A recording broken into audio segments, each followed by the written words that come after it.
Hello and welcome to Rolling in Millimeters, also known as Mills. Today we have a rather odd film from the prolific filmmaker Akira Kurosawa, his 1990 film Dreams. Now, I say different to his usual style because this fits into nothing like what he's done before, and not in a good kind of experimentation way. I do like the fact that this film does differ so strongly to the rest of his content, which is either these interesting kind of moral character dramas with like High and Low, Redbeard, Dersu Ozawa, and then you have, of course, his samurai films like Yojimbo, Ran, Seven Samurai, you know, might have heard of that one. But this film comes from the 90s, specifically 1990, which was at the very far end of Kurosawa's career and his life. Regardless, Dreams is basically, well, as it sounds, it's a sorted collection of 8 of Akira Kurosawa's dreams, and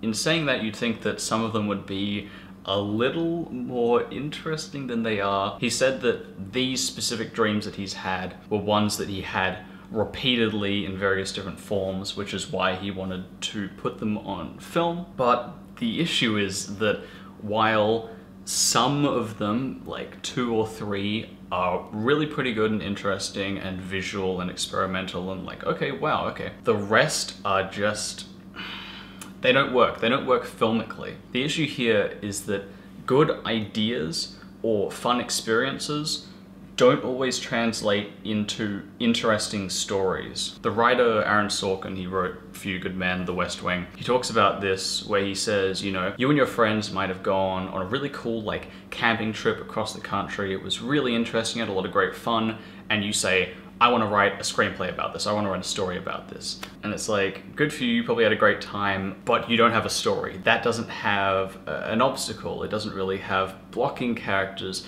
or a structure, it's just, I did this thing. And that's my issue with a lot of these dreams, is it's just a series of things happening. While 2 or 3 of them, the ones that I like, actually do have stories, the rest are just, I mean, there's one of them, I believe it's the 3rd dream, and it's simply a bunch of people hiking on a mountain. And the first 5 minutes of this, and a lot of the dream actually, are just people hiking and breathing really heavily, and we don't know who these people are. They're not characters to us. We don't have a reason to care. And then eventually all of them kind of collapse, and then they find the outpost that they were hiking towards. And that's the story. I mean, that might be passable for 5 minutes, but this is over 20 minutes long. I don't know what you're meant to be gauging from this. I feel like the meaning is so personal to Kurosawa that we're kind of being rejected from it. And it's not like a kind of Jodorowsky thing like in The Holy Mountain, which, by the way, despite being a very surreal film, has definitive plot points and structures. The first 40 minutes is quite loose, but after that you have a definitive goal, obstacles, characters. It's all there. Despite things being surreal, it does actually have a plot and a structure. The kind of the crazy occultic, Buddhist, religious, whatever symbolism in that film is an addition to the story. It gives additional reading and meaning to the film. It isn't the only substance of the film, and that's my main issue with Dreams, is that a lot of these dreams are literally just style, and sometimes the style isn't even particularly interesting. Like in the case of this 3rd dream, the hiking one, the image is just so dark you can barely see what's going on, and I would partially attribute that to the like transfer quality, but there's just not enough substance there. And even in some of the other ones where the symbolism is very rampant, like for example the 1st dream where Kurosawa as a child in his dream goes out to the forest and sees some kind of weird Japanese folklore ritual going on. I mean, there's some meaning there, and it might also be a cultural barrier thing because this film evidently draws on a lot of Japanese folklore. But in saying that, I don't think you should have to have an understanding of that to appreciate the film, even in the slightest. And so that dream, and like a lot of others, is just purely a bunch of symbols to be read with no like underlying story. For example, that story doesn't actually resolve. It's just Kurosawa as a child sees this dance ritual in the forest, and he goes back to his house, his mother says that he has to request to kill himself to commit seppuku, and then the final shot is Kurosawa running off under a rainbow.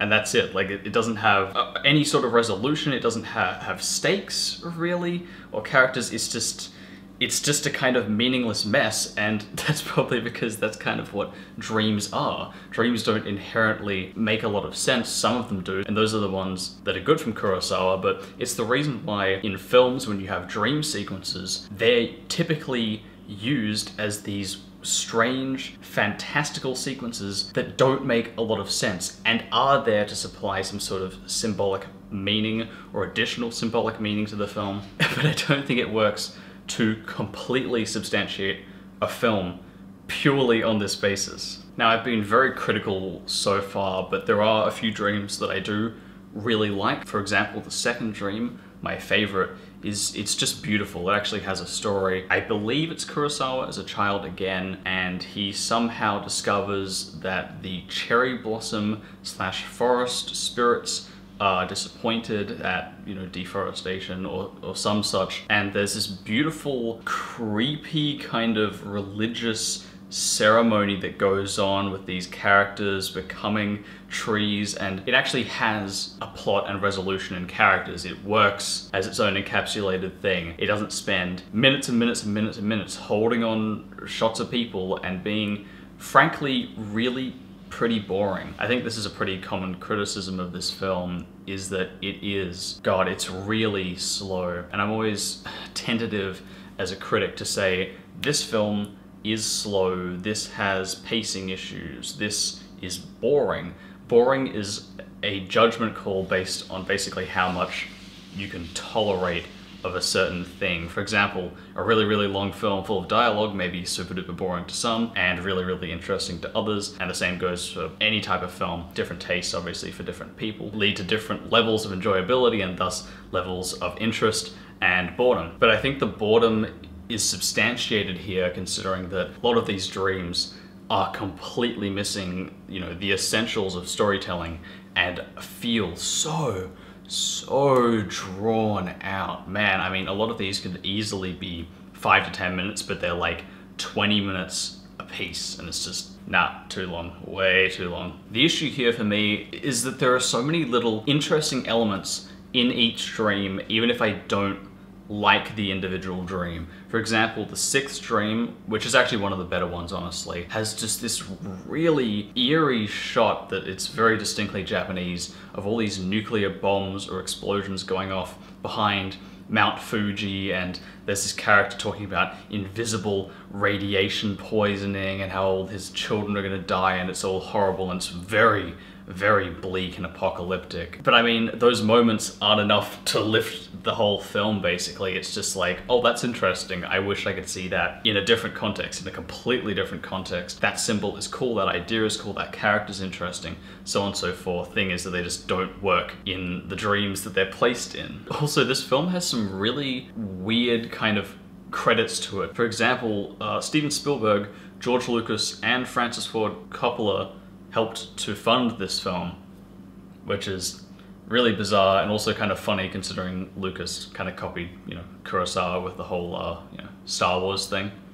Might have heard of it. And also, very weirdly enough, again, this film was co-directed by Ishiro Honda, who you might know directed like all of the original Godzilla films, including the original 54 Godzilla, which is like so bizarre for this film because this strays so far away, one, from like the grand kind of spectacle that Kurosawa's used to with like Seven Samurai and Ran, and also from like the weird, fantastical, destructive, costume-based action of a million bajillion, you know, Godzilla films there are. Yeah, so all around, just a very like bizarre entry into the Kurosawa catalog. Like I was saying at the beginning, it doesn't really fit into any of the rest of his films, and also with these like weird producer co-director credits. I mean, it's such an enigma, but not an enigma in a way that actually works effectively. Overall, this is a begrudging 62 out of 100 for me. Went very, very harsh on this, but honestly, some of the better dreams do pick it up just a little bit, and it's not terrible. It's just quite a chore to sit through, and I found myself quite bored and kind of sitting around waiting for a plot that wasn't going to come. And that's it.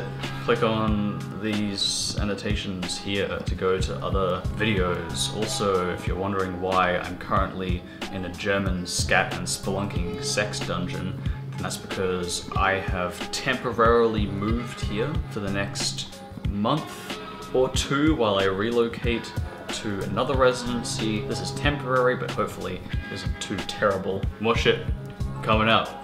Criterion Preview coming out at some point. Anyway, that's it. Any further inquiries, comments, fucking chuck it to me. Ciao.